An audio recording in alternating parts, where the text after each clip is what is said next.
Hello everyone, it's Heather Blythe from Southern Cross Cruises, and today I thought I'd do something completely different and have a look at the Explorer of the Seas, which is a mega cruise liner from the Royal Caribbean line, which is sailing into Australia in November 2015. Now, this ship is special because she is the biggest cruise liner to cruise into Australian waters and be stationed in Australia over our cruise season. So let's dig in and have a look to see what we can expect. She is the owner of the Explorer of the Seas. She's in the stable of the Royal Caribbean line. Basically, she is a massive ship and she carries just under 4,000 passengers. So presently we have the Royal Caribbean line here at the moment, and they're carrying around about 2,000 passengers. So if you've been on one of those ships and you love the buzz and everything that happens on board, then you will love the Explorer of the Seas, because everything is just bigger and better and more fantastic, if that's possible.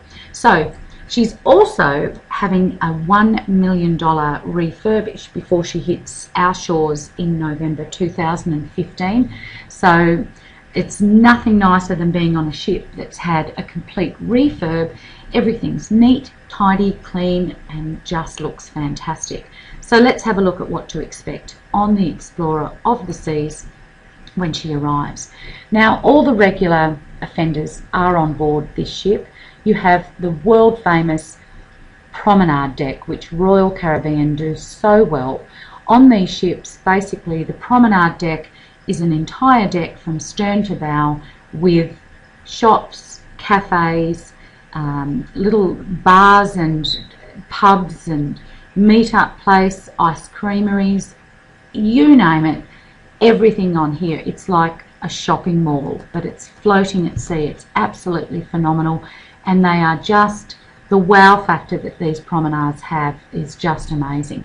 So they'll have street parades that head up and down here. You've got people walking on stilts and jugglers and goodness knows what. There's always something to see to keep you amused on the promenade deck. My favourite time on the promenade deck would have to be like this little fellow here, is really, really early in the morning, grab a coffee and just wait and watch the ship waking up. My favourite time on the cruise on these Royal Caribbeans. Now, another great thing about the promenade decks is that they have the option of these cabins up here. Now, these cabins run the entire length of the promenade deck, and they are called the promenade cabins for obvious reasons. Now, instead of looking out into nothing, these are inside cabins that basically look down onto the promenade. So if you are someone who absolutely loves people watching and you prefer to be step back and watching from a distance, these cabins are the hottest property on the ship. So I would recommend to you that you take deck 8. It is a little bit quieter on deck 8, and if you want to book one of these promenade cabins, make that request at the time of booking. Just a little bit quieter and still has all the buzz of the promenade, but you just don't get that intense noise when you're down here on deck 6. Again, absolutely gorgeous. The cabins. Now, cabins on Royal Caribbean aren't the biggest cabins in the world, but you know what? They've got plenty of storage, the bathrooms are great, and they're nice and clean, and the beds are comfy. So what more could you want? Don't expect to have a party in your room on Royal Caribbean, because you won't. They're built for 2 or 3 or 4, and that's pretty much it. So if you're like me, you don't spend a lot of time in your cabins, then certainly the cabins are more than adequate, and as I said, quite clean, tidy, with loads of storage. You have these royal family suites. I want you to consider, if you're travelling as a family unit, that maybe an extended family unit is great for those babysitting nights. Perhaps if you're taking an older grand couple with you, maybe they can look after the kiddies as you have a night out. I think there's 3 bedrooms in this royal family suite, so it's certainly a big cabin. This is more apartment size, and it can work out a little bit cheaper rather than doing the adjoining cabins. So consider that if you're travelling in an extended family group. There's also the junior suites. These ones are obviously most popular for honeymooners and people celebrating milestone cruises. So if you're having an anniversary or a birthday on board, or it's your honeymoon, then it's the junior suites that jump out of the pack for cabin choices there. And the ever popular ocean view cabin. These offer great value for people. They give you that bit of sunlight and you can see what's going on outside. And again, lots of sort of room in there, plenty of room in there for a couple of people in a cabin. So my favourite cabin's the ocean view cabin's gorgeous. Dining options. Now you have about 15 different dining options on board the Explorer of the Sea, and you've got the Windjammer buffet. Now this is a masterpiece. This little Windjammer buffet needs to cater for 4,000 people throughout the course of the cruise, and as you can imagine, breakfast, lunch and dinner are where it's all happening. Now my advice to you on these big mega cruises is to stagger your meal times. So rather than getting there at 7 o'clock and being confronted with an enormous crowd of people where everyone's wanting to eat at the same time, have a late lunch and head down into the buffet at around about 8:30, 9 o'clock. Everything's still fresh and lovely. You won't have the crowds, and your experience in the buffet will be much, much nicer than if you hit at family dining times. So try and stagger around those times. The kiddies are on cruises. It doesn't matter if you eat a bit later. Get in there and enjoy it outside the normal dining times. Same goes for the main dining room. Try and book the later seating or the earlier seating. That way you'll just get a little bit more space and a little bit more room. So be smart when it comes to the mega cruises. Make sure that you understand that 4,000 people is a small city or a small town for most of you. So bear in mind that trying to provide all of the great service that Royal Caribbean are known for does have its challenges when it comes to feeding time on these mega cruises. So be smart and plan ahead. Johnny Rockets, famous on Royal Caribbean. American style hamburgers, American style hot dogs. This place gets packed at lunchtime. Eat outside dining times and you'll be fine. Euro Italian, as I said, there's 15 odd dining options on board this thing. So this is a Euro Italian restaurant. This is really popular. If you want to book a table, and you need to, on these with these specialty restaurants, make sure that you do it when you first get on the ship with the what's he called, the maitre d'. Book straight away, and that way you'll be ensured of getting one of these wonderful table and window seats for a special anniversary dinner. Bars, love the bars on cruise ships. These are a couple of my favourites on board Royal Caribbean. The Crown and Kettle. This is in the Promenade, so you can sit there with a pint and just watch the world go by. Absolutely fantastic way to spend a lazy Tuesday afternoon or Tuesday morning if you're that way inclined. Schooner Bar. This is where the karaoke and the trivia happens during the day and a night time, and it's a great meet-up bar. Certainly fantastic little bar for meetups and just an all-time. This is where you go to have a laugh, basically. The Aquarium Bar. This is a beautiful, sexy late-night bar, and as you would imagine, it's themed in the aquarium theme. Cocktails down here and just a nice place to sit and just relax. And of course, my favourite, the Chamber, which is basically a disco nightclub.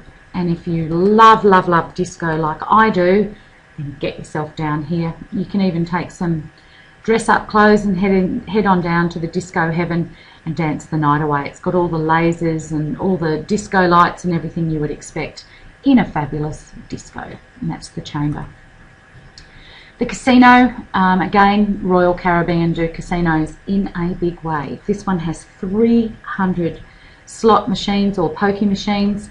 You've also got your table games like your baccarat, your blackjack, obviously roulette and other little games in there as well. So that's a real hub of entertainment of a night time if you like a bit of a flutter. Some dancing. They do this a lot on Royal Caribbean, just random dancing. There'll be a little band that will be playing. It might be, this one is actually some swing time dancing, and basically people get up, have a bit of a dance, and as you can see, it's pretty popular, and everyone gets on down there and has a bit of a dance. Lots of different types of styles of dancing, really popular and a lot of fun. For the fitness fanatics, we've got running tracks on board, so if you want to run off a few of those Johnny Rocket burgers, then get up onto the running track. Beautiful early in the morning. The main pool, there's entertainment that goes on here all hours of the day and night. Happy days.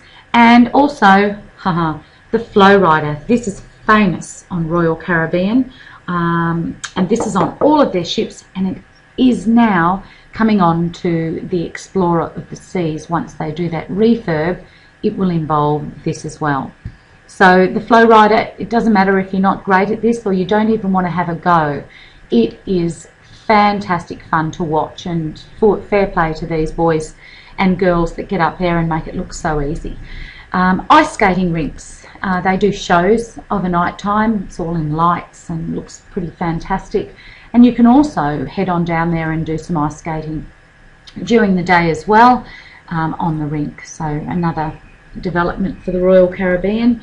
Rock climbing, you know what, never been my thing, but a lot of people do love it.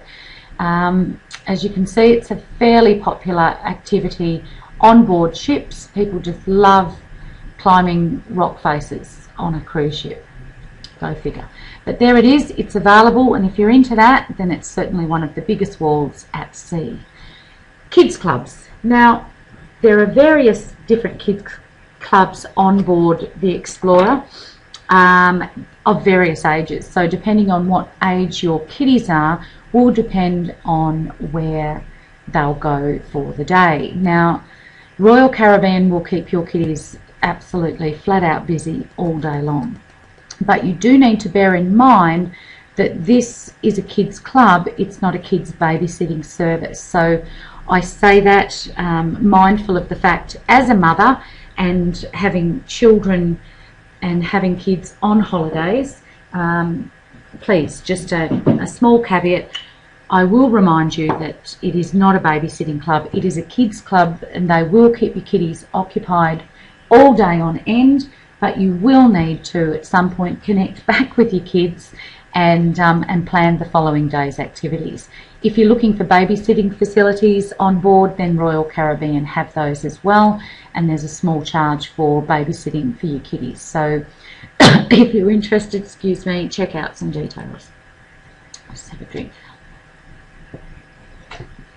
A night at the theatre. Now, Royal Caribbean at the moment are featuring the Jersey Boys as one of their shows on board, and I think anyone who's listening to this that has seen the Jersey Boys, certainly a world-class show. We're not sure yet at this stage as to what the entertainment will be on the Explorer of the Seas, but expect that calibre. So that again is included in the cost of your tickets, so look out for some world-class shows on the Explorer. There's a library for some quiet time. You've also got some internet up here that you have on the ships. Now, just a quickie on that one, I would recommend, I don't use the internet on cruise ships. For me, going on a cruise means hanging up the phone, logging off, and just getting away from everything and everybody. But if I must do some postings, I will wait until I get ashore, find an internet cafe and do it from there.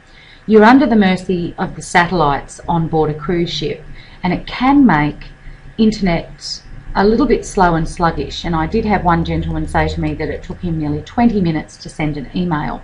That to me sounds a little bit too hard and a little bit like a waste of a good 20 minutes. So they do have it there if you want it. It will cost you quite a good deal of money to use, but if you really must, it's available. The gym and spa centre, this is for adults only, and doesn't that look pretty lovely? So, as I said, they have all the spa treatments. I think there's like 50 different spa treatments and things that you can have. There's hairdressers on board. You can get your nails done and everything. So it's all there on the Explorer of the Seas. A bit of top secret stuff. Back in the good old days, you used to be able to book cruises of the bridge or tours of the bridge, and small groups would go through and have a look at the bridge and hang around with the captain for half an hour or so. Most of the cruise lines now have stopped doing that. Some of the smaller ships will do it, but the bigger ones do not. So, oh, excuse me. So I thought I'd put in a picture of the bridge. This is the Explorer of the Seas, and this is the technology that will guide you around the island safely. So you're in good hands up there, all the technology, all the bells and whistles that you'd expect on a ship this size. And on the subject of technology, here is something that is quite amazing that the Explorer of the Seas will be bringing into Australia. It is called the virtual balcony cabin, and basically what this is, it's an inside cabin with a virtual balcony, and that's an LED screen which will show you the virtual balcony. Now, I haven't actually seen one of these, and I'm really looking forward to having a look at the Explorer's virtual balconies when they come in here to Australia. But basically what this has done is it's created the inside cabin. It's given them a virtual balcony, so that, because a lot of people feel a little bit claustrophobic and that they're maybe a little bit dark and dingy, the inside cabins, which you would expect for a cabin that's inside the ship. However, with the virtual balcony, it gives the impression of a little bit more space and less claustrophobic feeling. So, as I said, I'll keep you posted on that one, but that is seriously some pretty cool technology that these cruise ships are bringing in. The ports of call for the Explorer of the Seas will be the Bay of Islands in New Zealand. They'll be doing round trips, so you'll leave Sydney, cruise around New Zealand and come back into Sydney. You've got the Milford Sound, of course, you'll head around there. They're heading into Fiji and of course over into Noumea and the other South Pacific. And they'll predominantly, the Explorer of the Seas will feature mostly 11 to 14 night itineraries, and that will be over to New Zealand and into the South Pacific. It will be based in Sydney, and there will be some repositioning cruises on the Explorer of the Seas, and that will mean that around about April 2016 she'll head across to Western Australia into Perth, and she'll sail up into Singapore, and then she'll make her way to wherever she's going after that. So if you like a good repositioning cruise, then the Explorer of the Seas, keep a lookout for itineraries for the repositioning. There will be shorter cruises available around the Australian waters, and we call them taster cruises. If you're not quite certain that 4,000 people is your thing, then go on a taster cruise and have a look to see what it has to offer. These are predominantly sometimes 2, 3, 4 day cruises, and they'll cruise around Australian waters, no passports required, and you can get a feel of what it's like to be on one of the big mega ships. I would recommend, if you haven't been on a mega ship before, I would certainly recommend a taster cruise for anyone, just to see whether or not it suits them and whether or not they like having all those people, or whether or not you're not noticing them. I have clients that have travelled on small intimate ships that would not go on a mega cruise, and yet I have a lot of customers that book all the time the mega cruises. They just love it, that there's just non-stop everything on board. So it's sort of like New York on the water. So whatever's your thing, try a taster cruise. Itineraries and cruise costs will be released to the Australian market on the 29th of April 2014. So just in a couple of weeks, we'll be getting the itinerary and the cost.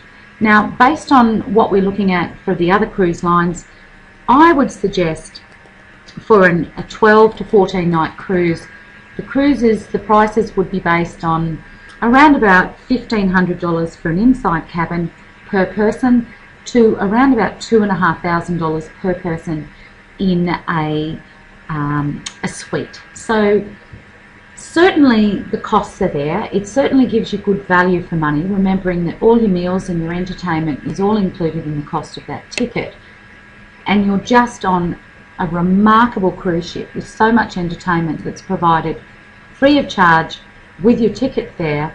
It's certainly a great family value holiday. So there we have it, the Explorer of the Seas, the Royal Caribbean Explorer of the Seas. Excuse me, the biggest mega liner to arrive into the Australian cruise market. She's cruising in for the Australian cruise season on November 2015 to April 2016. Keep an eye out for the itinerary. If you want to make bookings or you want any information about the Explorer of the Seas or any of the other great ships that we have here in Australia, please contact us here at Southern Cross Cruises.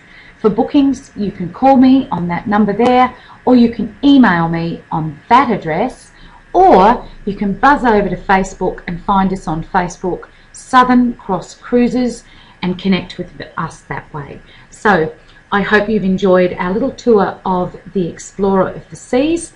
I look forward to making a booking. Remember, there is one thing I want to remind you of, that this ship is coming into Australia for the Christmas season. Now, no one does Christmas like Royal Caribbean. It's all the bells and whistles that you would expect on a Christmas cruise, all the food, all the Christmas carols, Santa running around giving presents to kiddies. It is just mega. Royal Caribbean do Christmas like none other. Check out the costs for a Christmas on the Explorer of the Seas during Christmas, December 2015. Get your family together, get your bookings in the system, head across to the South Pacific for some beach cricket while you're travelling on this mega cruiser. Make it something to remember. Until next time, it's been Heather Blythe from Southern Cross Cruises. I look forward to chatting with you in relation to Explorer of the Seas and any other cruises that you may be looking at. Hooroo and bon voyage.